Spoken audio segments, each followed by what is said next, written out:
What's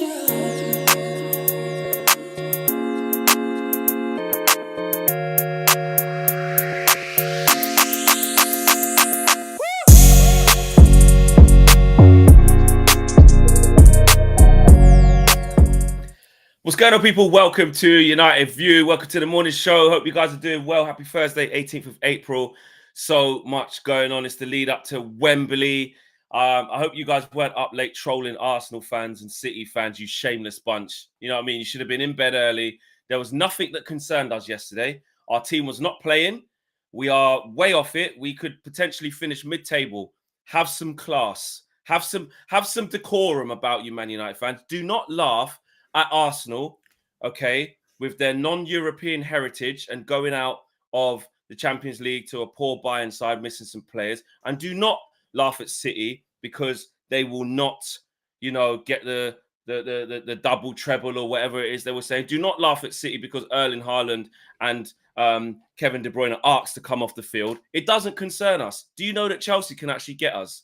They can finish above us. We can have our worst ever season. So don't spend time laughing at others and getting involved in conversations that don't, they don't concern us. Yeah, I did. Don't do it. I'd enjoy that. I saw Babs. You see Babs on Twitter, very rattled last night. Oh, he's the worst. Very, very rattled. He's the worst. All these United fans shouldn't be talking about this because in a couple of weeks' time, it's going to be City or Liverpool or Arsenal. We stuck in Arsenal winning the league, so you can't talk about that. And I was looking at going, Did I miss out? I didn't see any Premier League games last night. Did you see any Premier League games last night? I didn't see any Premier League games. I didn't. And then, also, if your team's gone out of Europe, right, and the first thing you'd say is Manchester United fans, shut up. I mean, earlier on this season, when we finished bottom of our Champions League group, we're rubbish. We didn't start going, all these Arsenal fans need to get out of here, okay? All these Arsenal fans need to shut up. We just went, we're shit. Yeah. we're rubbish. That's it. That's the only difference. And then because halfway through the game, you're seeing his tweets. Oh, we've got the best press in the world. Oh, this team is this, that, and the other. Then it was like, oh, why do people keep putting up this Saka thing? What is it? It's not that funny. I said, shut up. Where's your high press? Like, mate, you just during the game, you're saying all this stuff on an open forum where we can all see, the Saka limp, where we can all see that, you're saying, oh, well, look at our press, it's amazing. Mate, hardly had a shot. Hardly had a shot, mate. Like, we're neutrals. We're all consumers of football. What I don't like, and AGT tried to do this to me the other day, right? What I don't like, right, is there's this thing there where some people, because they can't take the licks, what they do is go, oh, look at your own team. How can you talk to me when you're like that and this, that, and the other? Mate, we're a consumer of all football. We're like, you're telling me that I just can't have an opinion. But then because my team's so bad, when it gets to Man United, you've got so much to say. Oh, they're a disgrace. They shouldn't be. Why are you concerned? It's not. If it's nothing to do with you, don't talk about it then. If that's what we're doing. But we're in this content creation space, and some content creators get so pissed when they lose. They're like, the other content creators that I've been talking to the whole season, you can't talk.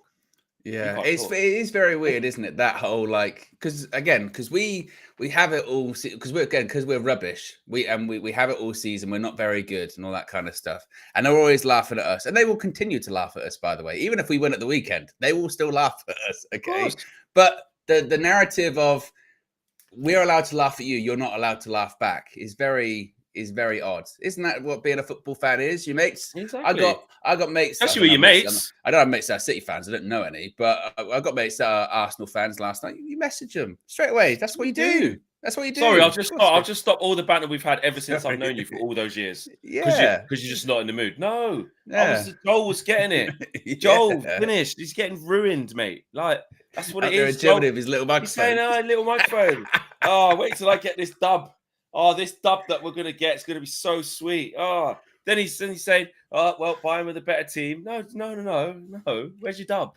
Yeah. But anyway, we have got Man United stuff to talk about. You shameless bunch. Yeah. I keep freezing as well. Which is you annoying. Keep freezing. I don't know why. Yeah. Don't really know why. It's technology. It can't handle the trolling, the elite level trolling. Exactly. But yes, am I freezing on the main screen as well? Is it just me? Yeah. No. Yeah. Okay, interesting. But for us, it is time to talk about Manchester United. Smash a like on the video, subscribe to the channel if you are new. Over 500 people in the door already, which is fantastic. 76 likes, 250. That's what we want. That's what we get on a regular basis here on United View. So if you watch it for the first time or you forgot, which you shouldn't really, 250 likes straight off the bat, man. Get involved, and then we go from there. Get your chats in, get your regular chats in, get your members chats in, get your super chats in, and we obviously, of course, will get them read out. Just to go into the chat before we get into the show, Joe Blackman says, ask yourselves this question: have I hit the like button? Hit that like button, says Steffi Jenks. Stephanie Griffith says, bigger fish to fry. Uncle says, I changed my mind. No title charge for Arsenal. Dem dead, says Aslan. And Fleck should have flown out to Germany and did an AFTV fan cam, says SLD. And Fat Four says, Fleck will maintain our class. Please serve AGT a plate of smoked sausages on a fine china platter. Oh, yeah, because they play tonight as well. They play tonight, and they've got to do a 3-0 down. Bit of a turnaround. Yeah. They've so all, hopefully they don't. Literally, I mean, it does look likely that City are going to win the league, unfortunately, doesn't it? Again, which is not the scenario that we wanted in the league. Realistically, the scenario we wanted in the league was probably Arsenal to win it. But it is staggering, isn't it? Particularly Liverpool and Arsenal.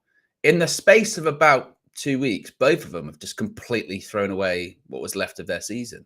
I mean, in the league and in the champion and in the European competitions rather as well. And then just to top it all off, because I expected the Arsenal one last night. That was my prediction. I thought Bayern would deal with Arsenal, but I wasn't sure about Real Madrid and City and Don Carlo. Okay, that is, and this is what I sometimes push back on when it comes to United fans. But earlier this season we had it when we went to the Etihad, didn't we?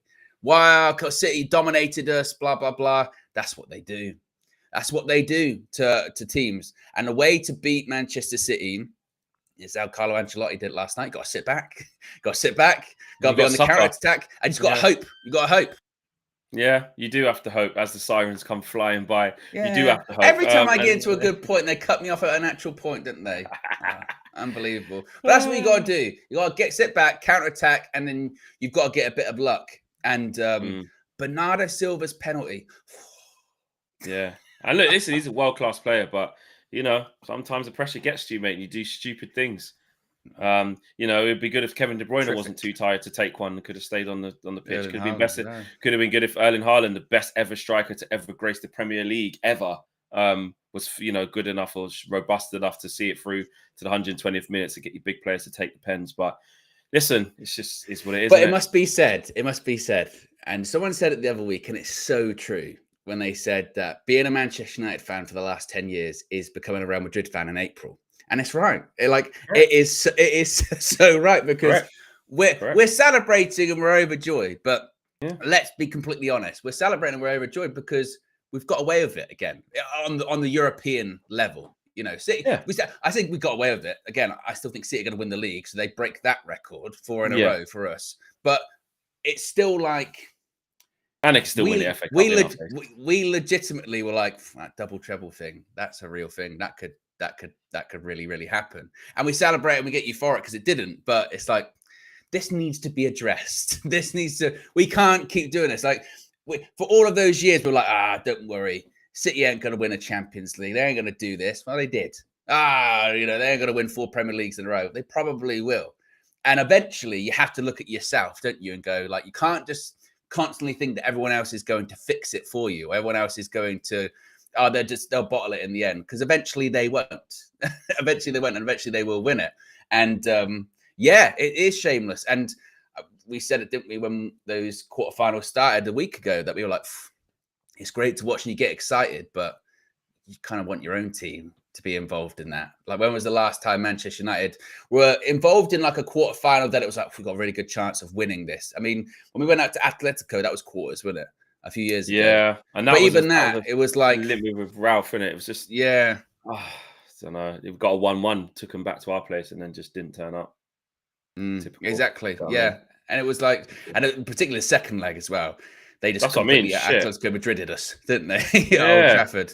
Proper. I mean, that's where my son, Anthony, scored his great first Champions League goal across Oblak, bottom corner. I was there, brilliant. Caught up with him afterwards. Well done, my son, Anthony. And then second leg, we were just absolutely shit. And I think they'd won 2-0, didn't they? I think. Top of my head. Can't remember. But I forget what it was. Yeah, but even I forget. like I said, even in the first leg, we kind of got dominated. Oh, we got dominated. We just scored on the counter. Just scored on the counter. And that is true. That's, it is our safe space. This is where we speak about United. And it's true. That is what it has come to. And that's that wasn't even quarterfinals, by the way. That was round of 16. Round of 16. There you go. Round of 16. When was the last time we got quarterfinals? Is it Moyes? Is it Moyes against Bayern with Evra's goal? With Evra. No, it might be. Did we get Champions League under Jose for one season? Oh yeah. When was Sevilla? When did the Sevilla thing? It was Sevilla quarters. That weren't a quarterfinal, was it? That was a round of 16 as well, I think. Because he was on about the heritage and went through all the years of saying, look, they didn't go through this year. 17, 18. That was round of 16. So I don't think we've got quarterfinals since. Oh, PSG. Yeah, what was PSG? Oh, PSG. Yeah. United. What year was that? We didn't get to a semi-final. We didn't get to a semi-final with that, did we? Oh, was it quarter? Oh, yeah, against Barca. Oh, yeah, and then we flipping started the game, and then flipping De Gea threw it in the net. Ashley Young passed it, but I remember being up in the gods at Barca after that PSG game, and we got moved to. Coutinho scored from far. Is it that game, guys? Let me know. Is it that game? Yeah, it's quarterfinal. Yeah, it's quarterfinal. 4-0 in aggregate. Yeah, got absolutely rinsed, man. Oh, I remember that. And then at the Nou Camp, the old Nou Camp, you're up at it. There's a perspex glass in front of you. You're all the way up in the gods. You can't see nothing. And I remember we kicked off. I remember us hitting the crossbar quite early. Let me know, guys, if that happened. And the worst thing is, and then after that, we just made bare mistakes. When we're having to really sort of cherry pick, when was that? When was the last time we got quarterfinals of the Champions League? And even those examples we've pointed out, so Bayern there and Barca, in both of them, we've got dominated.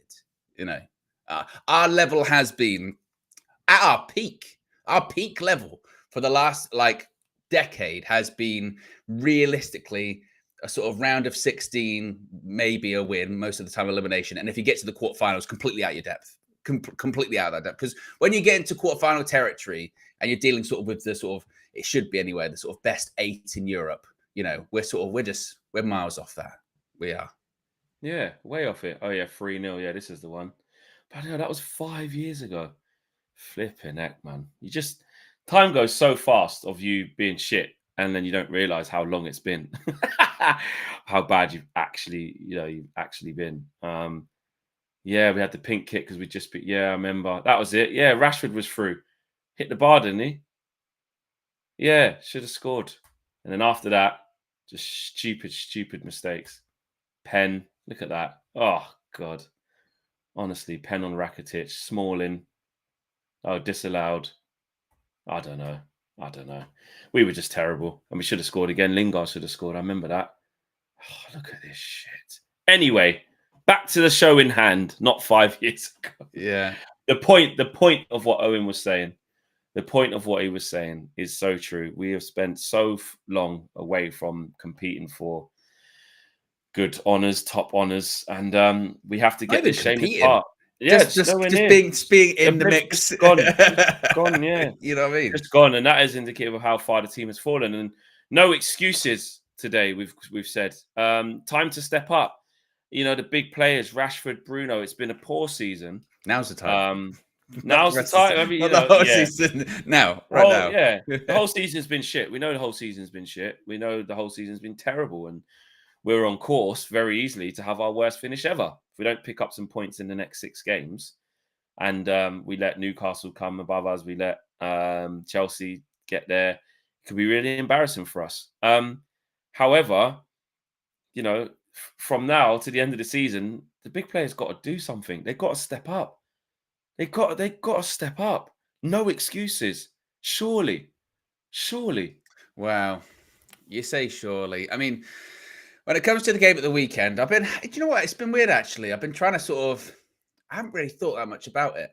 For an FA Cup semi-final, I haven't thought that much about it.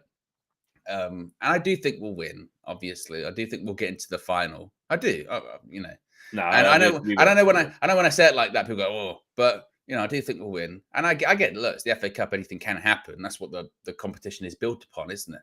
I mean, this is the same cup competition that Wigan won the FA Cup and got relegated in the same season. Yeah. So, anything is possible, certainly.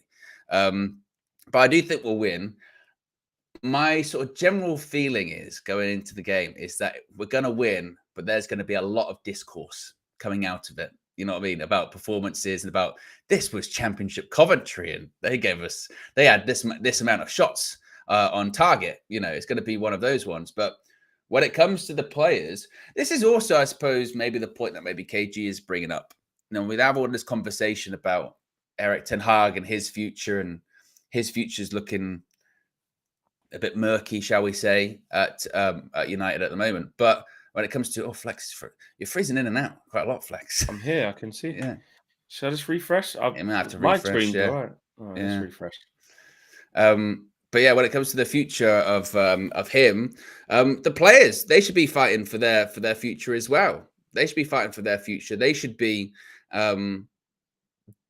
cognizant that if everyone is getting evaluated at the moment, manager included, then they're involved in that. And we spoke yesterday, didn't we, about that list of players that's probably going to be going in the summer. You could argue that maybe some of the senior players, maybe some of the bigger issues are not going to be resolved this summer, but they still should be playing for their future. And it doesn't look like they are.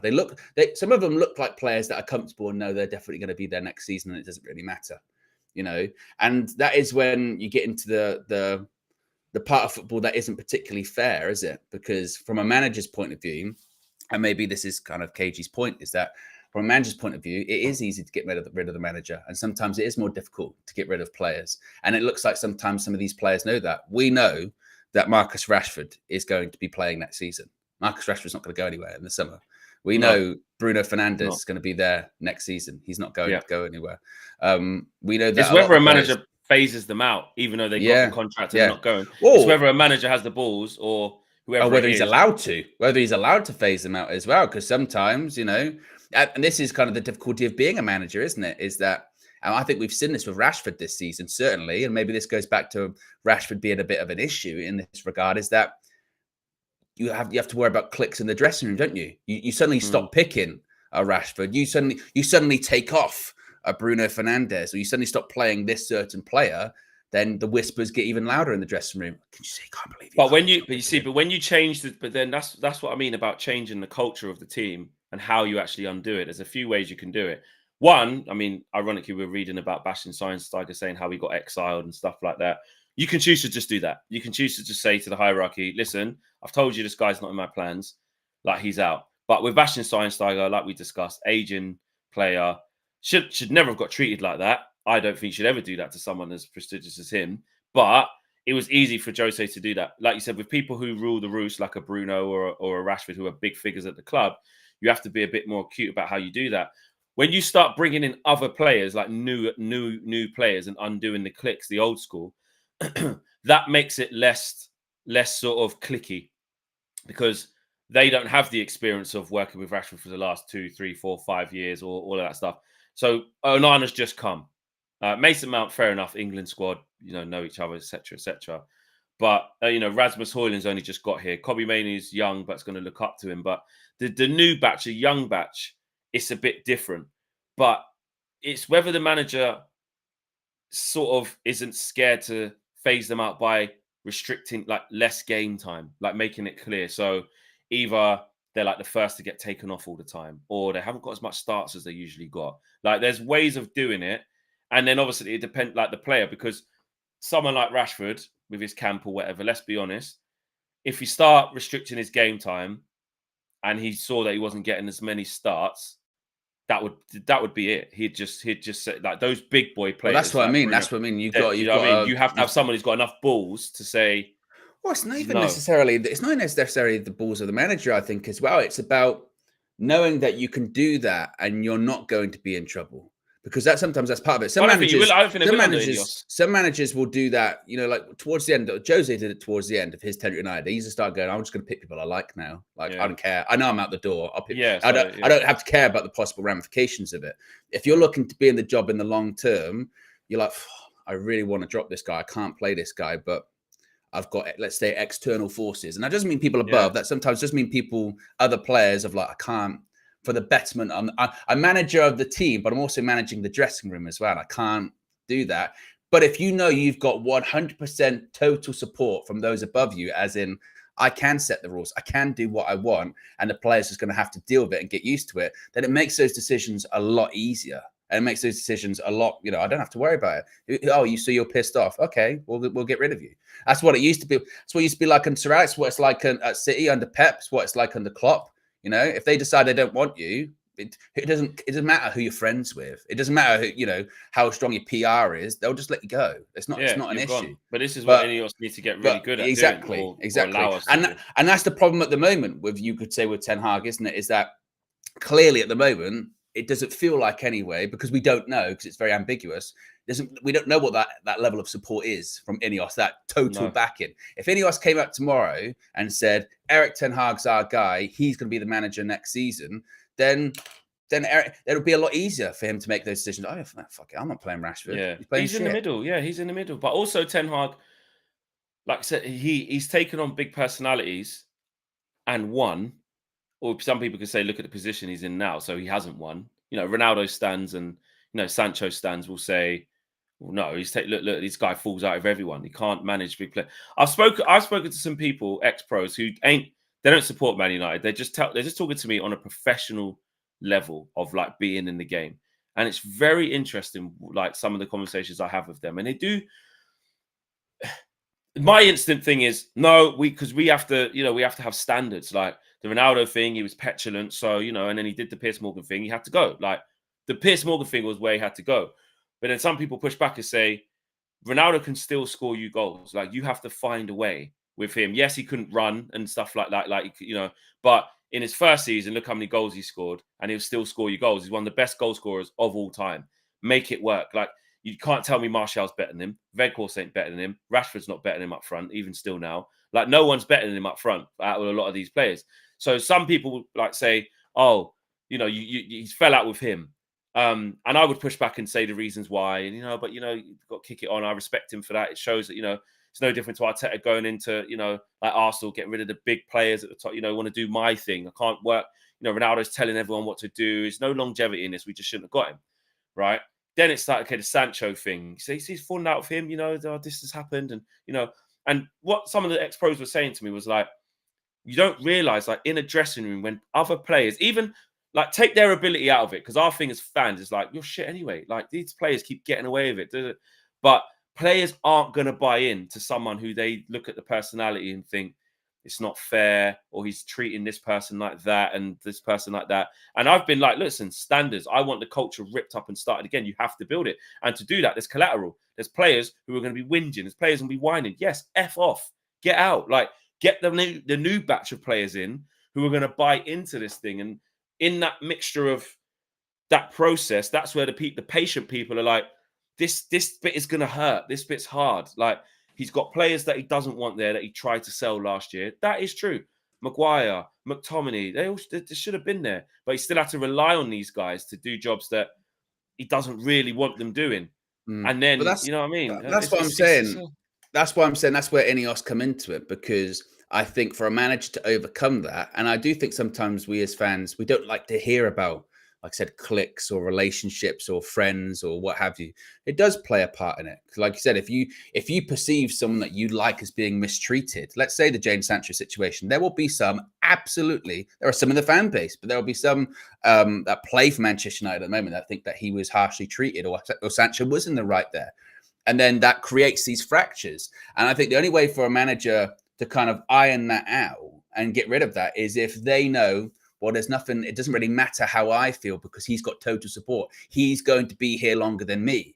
And that's been the problem, hasn't it? Is a lot of the time these players know, and we've seen it right now with Sancho. We did it yesterday of the talk of, I might outlast him. I might outlast, I might outlast this manager. And I think that's where INEOS, they have to decide whether it's with Eric or whether it's with the new guy. Like, this is our person. They're not going anywhere. They're not going anywhere. And a lot of these players, they have got away with it for way too long. And I think it's almost an element of sort of old school versus new school in the sense of, like you say, I think for maybe sort of more older school fans, it's like there's a line, isn't there? There's a line of like conduct off the pitch, and there's a line of conduct on the pitch as well. And if you fall below that line, on or off, we're just like, then you go. We don't want anything to do with you, because if you're not doing it on the pitch, or if you're too much of a problem in the dressing room, then we just don't want to deal with it. Whereas now, I think with maybe the more modern player, it's a bit more different, isn't it? Because there's more people involved, there's more ego, there's the ability to go onto social media and say things that maybe in the past you'd have to go to the newspapers for, you'd have to do an interview or what have you, and things can be a bit more immediate. Or in the case of like Garnacho at the weekend, you can immediately start liking tweets, and then people very quickly say, oh, they've said this, and like it's more combustible maybe than it used to be, because there's so many different outlets out there now, and that makes it more difficult, I think, for a manager to manage that.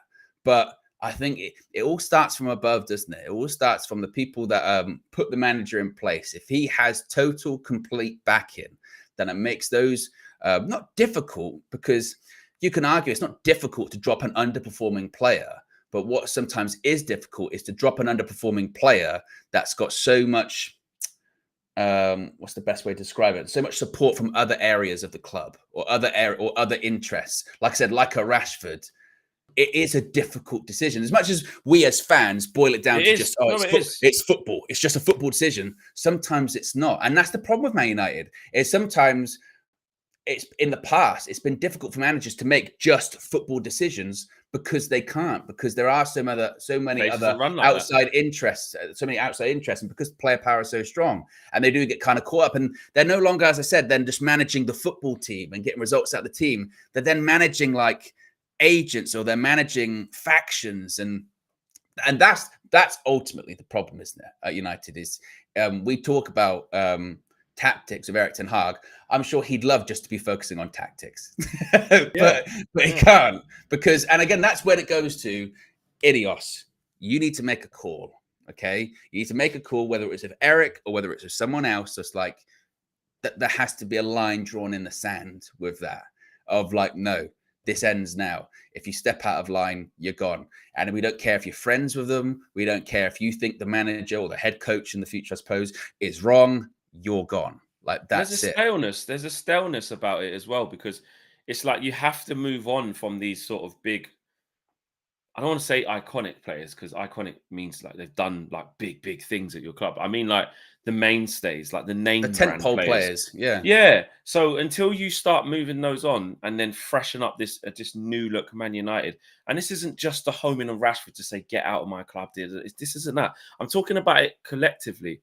You know, the Brunos, the Harry Maguires, the Victor Lindelofs, the Luke Shaws, like McTominay. You know, McTominay, like, until it's all changed. And then you look at the starting 11 and some of the ones you might think we've got wrong as well. So you look at Rasmus Højlund starting and you go, right, he's a young one for the future, shouldn't be starting every single game. So you need to go and get the striker, or another one for sure anyway.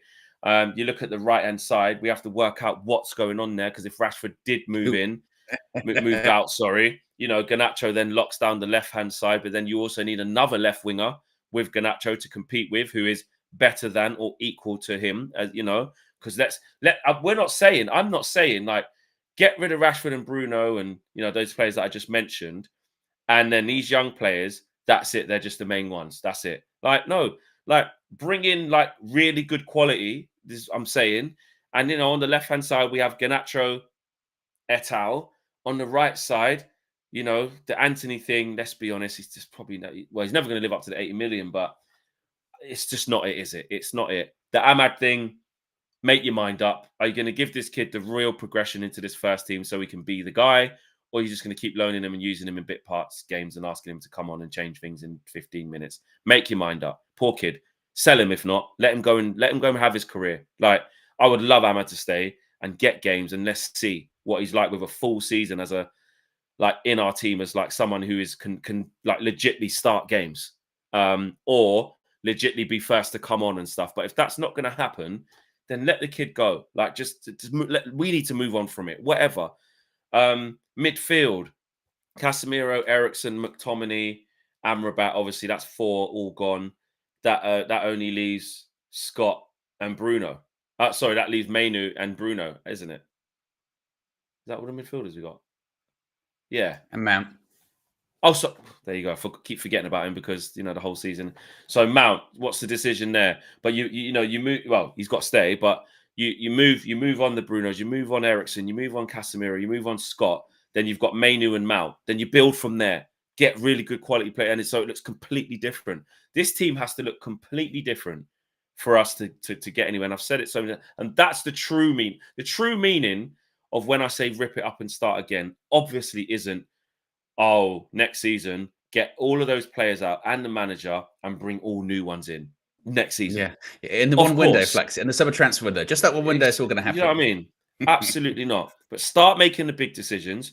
Unfortunately, if INEOS do decide to start ripping it up, it would start with Eric because that's the easiest, that's the quickest thing you can just go, right, we're changing that. And then make sure, because a lot of people go, so you want to just make Eric go and these players survive? No, I don't want the players to survive this. But with contracts with players, you have to tear off the plaster each one by one, sort out that situation, and then you have to set a new precedent of how things are going to run moving forward. And some players might have to get frozen out.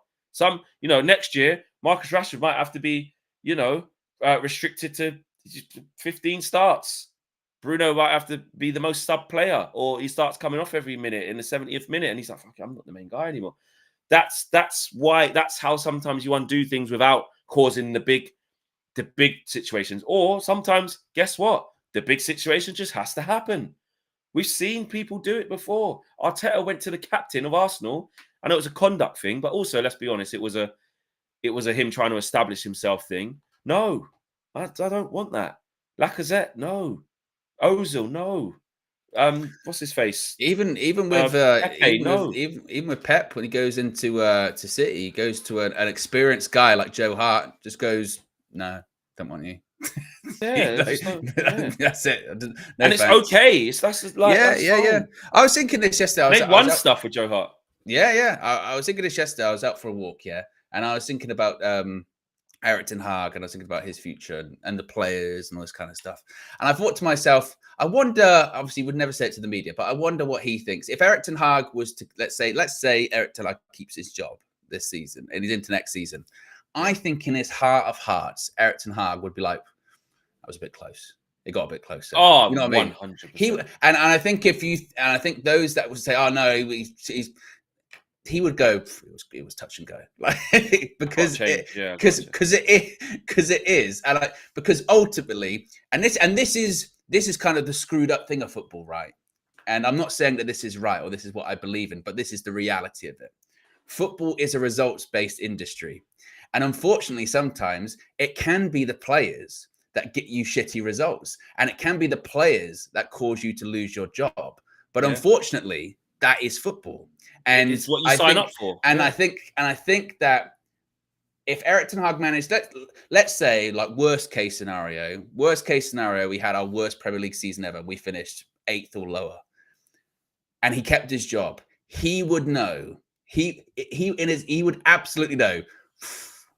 Like that was very close. I got very, because if you're the Man United manager, irrespective of what other circumstances, if you've had your worst Premier League season ever, there are going to be questions about you.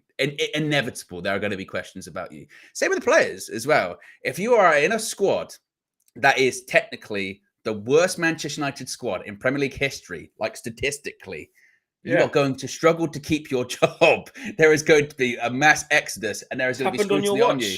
And that is when you go to like a Marcus Rashford and going, well, you can't really come out then and do like articles being like, if you're doubting me, even better. Well, they are doubting you, because guess what? The team is statistically the worst team we've ever had. So of course they're going to be doubting you. And again, that energy then goes to the manager as well. If you are managing the worst team and they're filled with some of your players, and forget mitigating circumstances, there is going to be pressure. And inevitable, there is going to be pressure. And particularly when new people have come in, and a lot of their people, like INEOS, will be looking at everyone there going, we didn't put them there. We didn't put them there. If you've bought into a company and you're running the company and it's delivering some of the worst results in the history of that company, what are you going to do? Sit back and go, no, we won't change anything. Of course you will.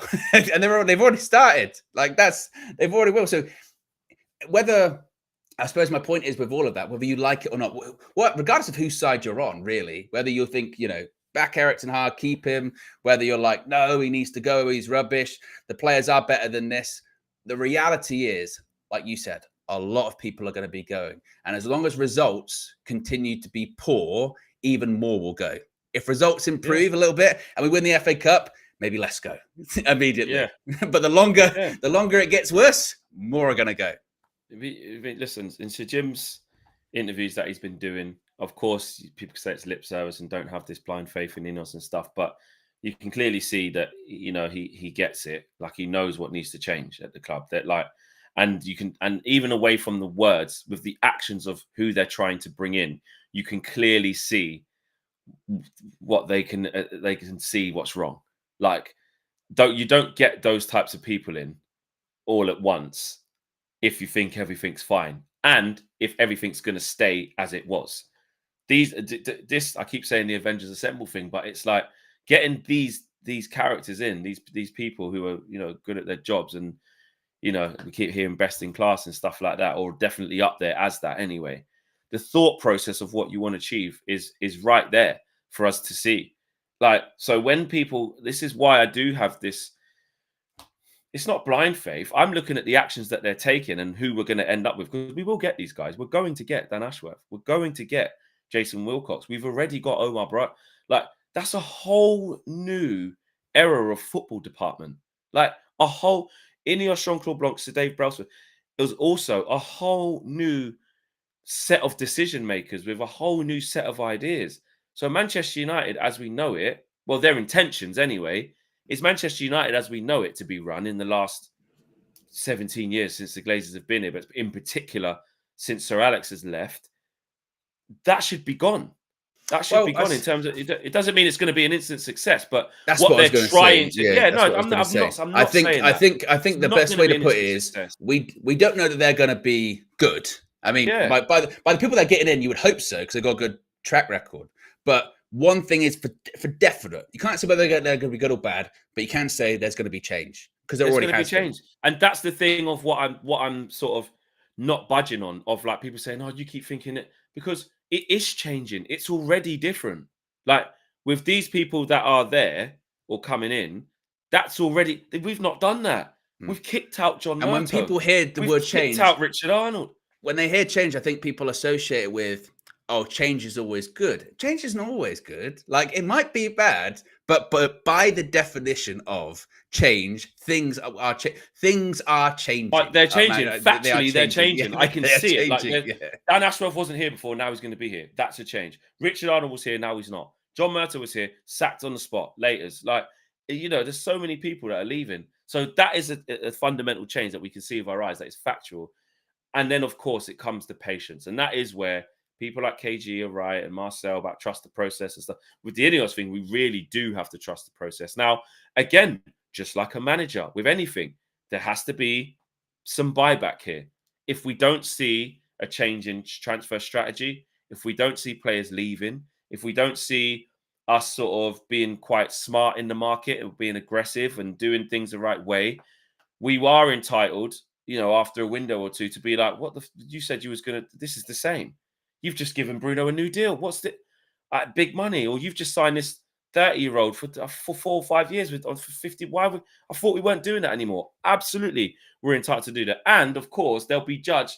They'll live and die by their decisions. If they make a big managerial change, and it goes upside down and it's awful and we're the same, then us fans are going to say, well, what's going on?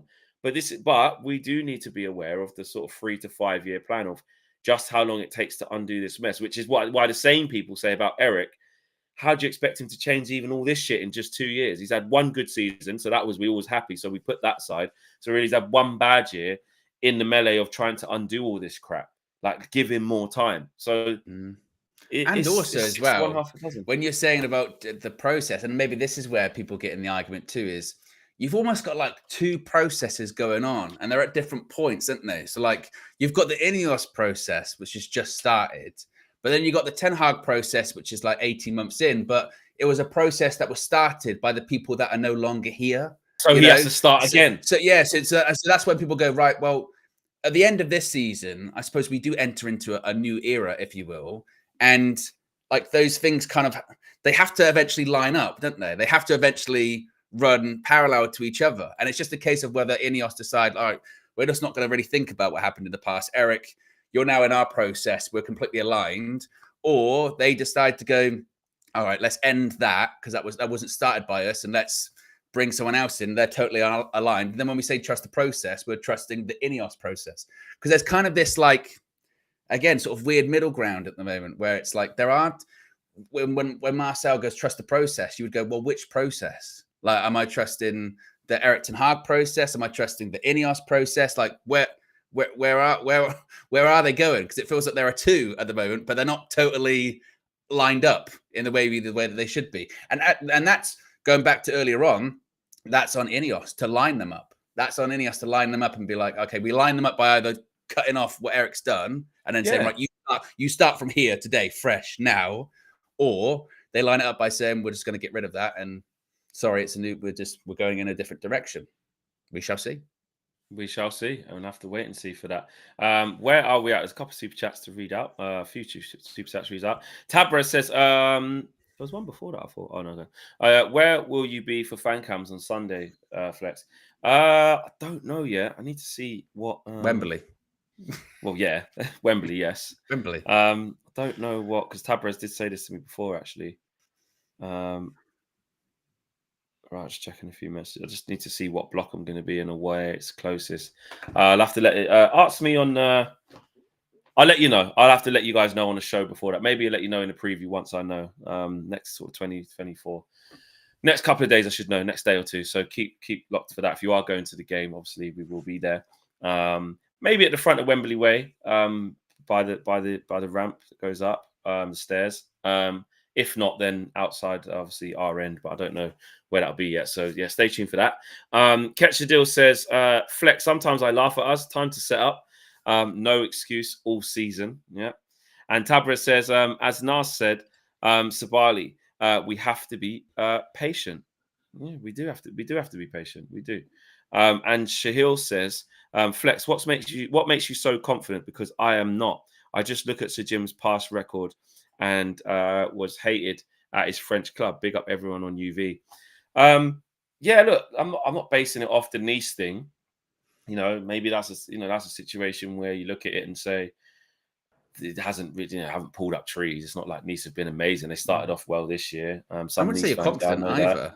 You know what I mean? Yeah, and I'm not saying I'm like it's just change, isn't it? It's just change. It's just a change. I'm willing to give because I can see if someone's actively trying to change things.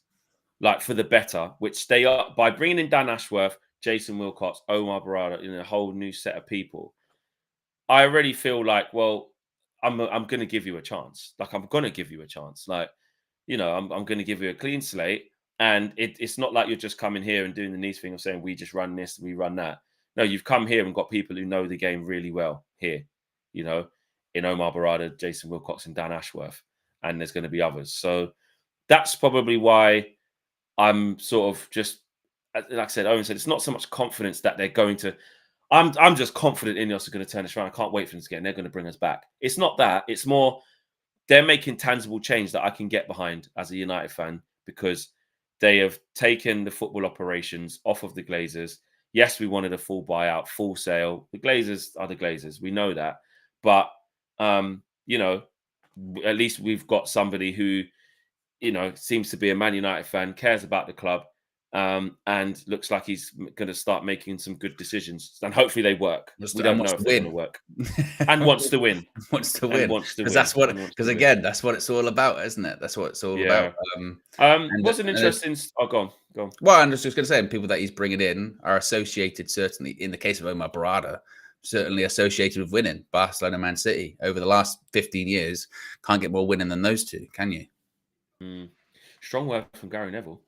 He said that's illegal. I'm stunned and embarrassed at what I'm hearing with Schweinsteiger saying how he was treated at Man United. Interesting piece from Mark Critchley of The Athletic talking about Willy Kambwala. Says, although talks are not currently underway to extend Willy Kambwala's contract with Man United, they are expected to start soon. His current deal expires in June 25. So when it gets to this summer, he's got a year left. Patrice Evra is a regular source of guidance for Willy Kambwala. Let me go to that piece actually at The Athletic. Let's see if they're saying any bit more. But Willy Kambwala, guys, discuss. It's an interesting one, isn't it, with him, because he played so well against Liverpool, and then of course against Bournemouth he really struggled. And this is kind of why before the Bournemouth game, I was saying that we just kind of need to. It's almost like Kobbie Mainoo has skewed our judgment a little bit on young players, because we see a young player come in and have a good game, we're like, oh, here's another Kobbie Mainoo. And it's not to say that Willy Kambwala can't be good, because I do think he can. I just don't think at this stage he should be maybe starting, back-to-back games for Manchester United in the Premier League. But we've got no choice because we've got no centre-backs. Let's face it, there's a chance he's going to play at Wembley on Sunday. I saw the Manchester Evening News say that Harry Maguire was fit. So chances are it could be Maguire and Kambwala again. And I mean, that's what you get. That's what you get with young players, isn't it? You get one good performance, you get one not so good performance. If you're young, you're inconsistent. But I think he's got good attributes, certainly, doesn't he? He's big, he's physical, he's quick as well. I was reading something about him last week when they were saying that he'd actually, through the sort of academy, had quite some bad injury troubles and had worked really hard to sort of overcome them. And he's done that. And I really liked he did an interview where he was talking about, just all he thinks about is Man United. That's all he thinks about. Man United. Yeah. It's all about Man United. So I liked that. And you talk about change. You change by bringing young players through, don't you? You bring young players through. And as we said, I think almost like a pro for Eric, for Ten Hag, is that when you've got a team full of young players, we've seen that at Arsenal, because you're the guy that put them in the team and all that kind of stuff, like they'll listen to anything you say. They will. We're talking about players that won't follow Ten Hag's instructions. Those young players will, because they've been indebted to Eric Ten Hag and they believe in him. They will, and they're hungry because they're just coming through as well. Exactly. In this piece, obviously, it's a much bigger piece, just about his upbringing and his path to Manchester United and through the academy and where he's come from being born in DR Congo. So it's a big piece. I've just sort of scrolled to the bit about the contract, though, which is where the aggregators are getting it from. Kambwala will enter the final year of his contract this summer, and there is no 1-year extension for the club to trigger automatically. So he doesn't have that can trigger next year and see what we want to do. Although talks are not currently underway, they are expected to start soon. United have no plans to lose him on a free. And Kambwala has no place he would rather be as well. So again, there's two sides to that. He'll get a new contract. There's two sides to that in terms of one, we're not putting ourselves in positions anymore whereby, again, players just go for free. Even if you decide they're not ready or they're not what you want or it's best for them to move on, we need to get better at selling. And I'm not advocating that we do sell him, but I'm just saying we need to protect ourselves against that. And, the bit here that says Kambwala has no place he'd rather be, like Owen just said there, he spoke about his love for United. He was only United. I think this season, probably, I mean, if everyone was fit, obviously injuries, he wouldn't have probably been in. So that suggests that he probably wasn't ready this year. Bit of a fast track. But again, with young players, when you're training in the first team and you're in the first team training every single week and you're on the bench or you're in and around it to be in match day squads, that's basically the manager saying, look, if it gets like that and we have to throw you in, we'll have to throw you in. And that West Ham one was a massive surprise for us when I think Varane got sick, didn't he, on the day? It was just all injuries, isn't it? You know what I mean? All injuries. So he came in then and he did all right. I know we lost the game. But he was okay. I remember when he was named on the team sheet that day, no one knew who he was. No one knew who he was, really. Everyone who? Yeah. Who? But like you said, I think if those injuries hadn't happened, he definitely wouldn't have been in. Yeah, he's been fast-tracked. So that might suggest that maybe the best thing for him would maybe be a loan, maybe next season. But it depends on fitness. Depends on people available. But I tell you what, sometimes things really happen out of the blue, but you just don't expect. Yeah, it depends on if you change managers. A manager might come in and say, "I like this kid. He's got some. Let me work with him. Let me start giving him some starts. He's quick. He's powerful. Needs to work a bit on his decision making, as does any young centre half. But I think he's got something. I think he's ready, and I'm actually going to partner him with this guy or that guy, and then he's got a right back next to him who's now this guy, and the left back on the other side. He's not. It changes. Like things can change really quickly in football. Things that we just never thought about. Or it could be, you know, I mean, look at what happened with Saliba. Saliba was there for like 3 years on different loans. Yeah. Arsenal fans go, what's Saliba guy? When's he ever going to come getting back? Getting player of the year. Everything in France and that, getting team of the year and shit. And then like, why can't he come and play for us? They just decided not yet. And now he's come in last 2 seasons. He's been unbelievable. So, you know, you do have to just let people.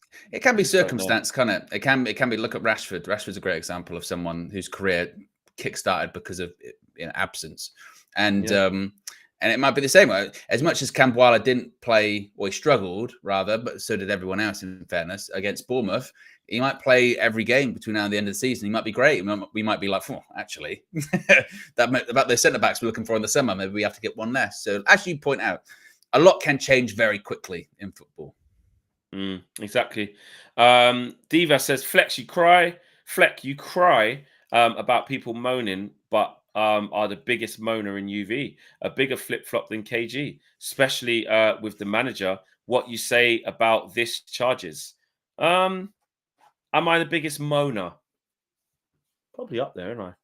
Am I the biggest moaner? Well, probably am. I think I am. Who moans more than me? Does KG moan more than me? Do you? People say I'm a moaner. I mean, someone was saying, people were saying in the comments yesterday, Owen, stop moaning about other people's opinion, which I found incredibly ironic because I went, you're moaning about my opinion. So you're doing the same thing that you're accusing me of, which is complaining about someone else's opinion. Like, isn't that what we do? I'm not agreeing with someone's opinion isn't moaning. It's just not agreeing. And here's why I don't agree. So you're allowed to do that. The flip-flopping thing, the fence thing, I'm like, there's no fence Fleck. Like, that's, you know, because I do take I'm just that sort of person. Before I go all in on anything, I just gather as much as I can. It's just how I am as a person. I am more cautious than just make your mind up and then, I don't think I should have said that. Oh, actually, I changed my mind a bit. Then you go back to, no, I don't think that anymore. That's why I'm like quite measured. I'm like that in my analysis sometimes, and like how I am, like how I see things, like even in life. So there's probably a little bit of, to be fair to Divaz, he's having a dig at me, but to be fair, when it comes to the flip flop stuff, though, a few charges there. I don't like it. When it comes to the flip flop stuff, never allowed to change your opinion. I don't understand that. And also when it comes to like the flip flop, this is what's I love KG because. So obviously on the Ten Hag thing, he has not, and I don't think he ever will. But it's not as if he hasn't on a lot of other things. And again, that's okay. Like, you're allowed to. I think as a fan, you're going to be quite reactive, aren't you? You know, and you're going to be like, some weeks you feel this way, some weeks you feel that way. You get more information, you change your mind on things. That's all right. I think it's all right. I think that Stephanie, big up Steph. She says I'm the biggest moaner. Steph is probably Steph is the biggest moaner actually. Steph is on them match views as well. Steph's a massive moaner. Steffi Jenks says I'm also like that, Flex. LOL. I'm a researcher. I'm not comfortable with saying anything at all until I'm done with my research, like just to see more. Flex and Owen, your preferred manager for next season, assuming Eric Ten Hag gets sacked or leaves. We'll get to that. A little bit later. I haven't really thinking that before. Exactly. I'm not really like, I really want this guy. This is why, you know what I said? We're so stupid. All we need to do is get this guy. Why are we not getting him? I don't feel like that. And I said this on the Trinity last Friday when I said, like, I don't know how to feel on like certain topics, or like with Ten Hag. I'm like, I don't know, like, because from game to game, it pushes me in one direction, then it pulls me back in the other direction, and I don't know. And I think that's also okay. Maybe because it's because of what we do. Because in what we do, we're kind of forced to draw a line in the sand and be like, this is my opinion. This is what it is. Because it's not very interesting if we go, I don't know. Exactly. People want to know one way or the other, don't they? But that is life, isn't it? That is life, to go like, I don't know. If I ask you how you feel on certain topics, you might be like, you might have to give me a few more days on that. I've got to think about it a bit more. Yeah, and also I think there's this thing I was saying to Abby yesterday on the Take On, because she keeps trying to do this to me. Oh, you're going to call you flip flop flex and and I went, hang on a minute, Abby. hang on a minute. Abby, she was So I watching said, football last season. She well, gave up. exactly. And I said, hang on a minute. Well, so you said Oliver Skip was brilliant, and now you think he's shit. You said at the beginning of the season that Basuma is unbelievable up there with Rice, it's the defensive midfielder. Now you're saying you want him gone. So I'm not calling you a flip flop for that, but I think what it is that in this space we want somebody to say something and then stick with it. That's it. But then sometimes that even backfired, because then we say to those people who do stick with it, this is where you're damned if you do, damned if you don't. To those people who do stick with it, they go, "Oh, you just want to be right because you said this, so you clearly don't want to change your opinion. You can see that, I don't know, Garnacho's better than you thought he was because you said he was rubbish, or you can see that Martinez, you said he was too small at the start, but you just want to stick with that. Even though there's new evidence to say you're wrong, you just want to stick with that. So you get stick if you stay with your opinion, and you get stick if you go, I tell you what, really rationally and calm, with the new evidence I've been given and that I've seen with my own eyes, I've changed my mind. And why can't you do that? And the extra wrinkle, Flex. So you get stick if you stick with your opinion. You get stick if you change your opinion, and if you don't have one, you get stick because then you're on the fence. Ladies and gentlemen, welcome to the world of football opinion. That's that. Don't be on the fence, and don't be on either side as well, and don't change. Yeah. So where should I be? Where should I be? Underground? Like what? Well, I just won't say Don't watch. Yeah. Don't watch the It's games. crazy. Don't watch the games. Scar says, I've just clocked how much time I actually spend on UV. Big up the channel, Flex. What you've achieved is inspirational. You are the biggest, though, the biggest moaner. Shout out to you, Scars. It's not just what I've achieved, it's just what we've done. It's just mental. Like, I was stressed though, not in everyday life. Flex is not a moaner in everyday life at all. Oh no, in everyday life, positive. I'm the complete opposite. It's only in football with what this team's doing to me. I'm the I probably, to be fair, actually, at the channel in everyday life, I probably take that. I take that. If you guys, were privy, and it's not scandalous, but it's just what we talk about, like off camera. If you were privy to like Owen voice notes and just him, like something's happened to him, he's gonna go somewhere. A lot of stuff annoys me. You know, it's like, proper Victor Meldrew. If you're too young to know who Victor Meldrew is, just type in Victor Meldrew. What's the name of the program again? Meldrew, sorry. 1 Foot in the Grave. Just type that in and just put Victor Meldrew moaning in on YouTube. There'll probably be a comp. He's just a miserable man. And sometimes Owen's on his proper Owen Meldrew vibes. Yeah. So it's just it's little things, like it'll be stupid noise, noise, people, rudeness, that kind of stuff. I don't believe it. 1 Foot in the Grave. Yeah. Oh, what a show. I'm a proper. What's one thing about me when you say like I'm just happy? I love just like funny things and just being happy. Like I do. Like, all I do, right? I go to bed early. I watch Only Fools and Horses on repeat, all of them. Exactly. I watch The Royal Family. I watch Keeping Up Appearances. 1 Foot in the. I miss. You love an old BBC sitcom, don't you? I love the British. Mate, I love them. I love them. That's just what I am. I'm very Hyacinth Bouquet. Like Mrs. Bucket. Yeah, Mrs. brilliant. Bucket. Yeah. Wicked. Love it. Love it. Love it. Love it. Love it. Love it. Raspberry Nesbit. Sometimes put that on. Gimme, gimme, gimme. Whatever. Sometimes watch Little Britain if I want to, have a laugh and that. So, which not really loud anymore, but it's comedy. You love an old British sitcom. I do. Last of the Summer Wine, yeah. I did a bit of Desmond's, yeah. So I do. I didn't really like Bottom, and I used to love it. Didn't really like Bottom that much. Bottom, the young ones. You're not like the young ones. The guy with the Mohican. Vivian. Yeah, Young Ones is all right. Vivian, that was it. He's funny. It's funny. Yeah, I didn't mind the young ones. Yeah. And I like the Carry On films as well. I get that from my mum. I do like Carry On. My dad watches them all the time as well. Yeah, all the time. My mum loves them. Carry on the buses. Carry on this. Carry on that. Kristen says, question for the community. Have you smashed a like? Ten Hag Defense League for life. We did get over 250. We got 321 likes as we wrap up the show. So yes. What the Devil today, 6 p.m. Check that out. I'm going to be going to Wembley with Josh today to film a preview for the game on Sunday. So I'm going to get that done in the bag for you. And anything else in between, we will let you know. Tomorrow, big day. Probably, I mean, the game's on Sunday. Do you reckon the press will be on Saturday because FA Cup will do it on Friday? It'll be on Friday. Oh, well, actually, because sometimes recently when it's on a Sunday, they've done it on a Thursday. They've done it on a Thursday. Because it's FA Cup, I don't know if they would. Let's see if I can check that out for you. Actually, that's a good point, Flex. Because sometimes on these Sunday games, it's taken us by surprise a couple of times. Yeah, exactly. Might have to shoot a message to someone at the club and see. No, if, it doesn't look like it. But that's not to say it's not. It's not, because sometimes it just pops up like an hour before. Oh yeah, there's a press conference. But it doesn't look like it, so press will probably be tomorrow. Right, okay, perfect. Okay. Smash the like on the video, guys. Subscribe to the channel if you are new. Big up to everyone for getting involved. Good show again. Always a good show. Always good energy. Always good vibes. Always good people. And there you go. Yeah, just on the way out. Yeah, there you go. Someone's just hit the like Something to moan about. And we'll see you in the next episode tomorrow. Take care. Peace.